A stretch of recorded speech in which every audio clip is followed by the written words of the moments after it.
Nossa, que reunião estressante, viu? Já tem alguém me ligando, ô Senhor. Ah, não. Já é aquela mulherzinha de novo. Ela não me deixa em paz, ô Senhor. Perdi na hora que fui me casar, viu? Não sei onde eu amarrei meu bote. Eita, Senhor. Quer ver? Vai reclamar comigo. Quer ver? Olha só.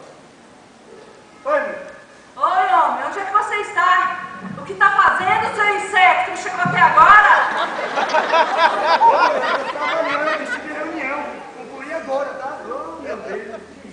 Reunião. Eu sei dessas reuniões. Deve estar com a outra. Não aguento mais. Quando eu arranjar outra mesmo, você vai ter motivos para falar, viu? Nossa, que isso. Ah, eu quero a novidade. Quer saber? Eu vou para a reunião na casa do pastor, que é o melhor que eu faço.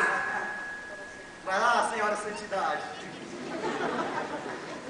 Quem vê assim, né, tem que pensar. Agora eu sou igreja, jejum, ela nunca tem tempo pra mim. Ah, não aguento mais isso não. Quer saber, eu vou ligar pra outra. Oi, Karina. Tudo bem?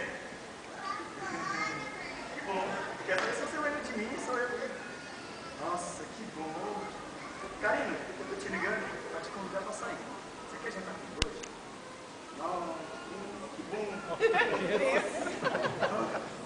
Então tá, eu te conto mais 19 horas, tá bom? Naquele mesmo lugar, tá? Eita, saudade, hein? Beijo, tchau. Agora, né, vou dar uma satisfaçãozinha, se eu quero. Ligar aqui pra ela. Atende. Alô? Oi, mulher.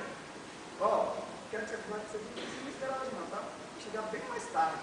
Vou jantar com o diretor financeiro da empresa. Ah, novidade. Diretor financeiro da igreja.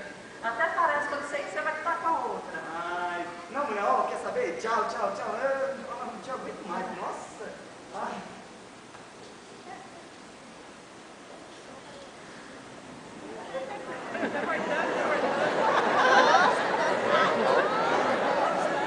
Volta ao passado. 3 horas da manhã, 3h30 da manhã. E ele ainda não chegou, deve estar mesmo com a outra. Mas quando ele chegar, ele vai ver. Eu paro.